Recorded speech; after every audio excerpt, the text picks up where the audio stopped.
పొడి చేసుకుంటా. వెళ్ళిపోండి వెళ్ళిపోండి ఇక్కడి నుంచి.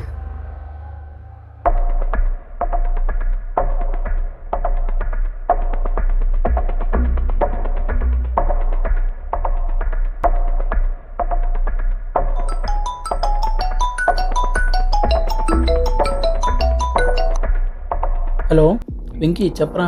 అన్నయ్య ఇంటికి వచ్చావంతా? ఇంటికి వచ్చారా తమ్ముడు? ఏమైంది అన్నయ్య డల్గా మాట్లాడుతున్నావు?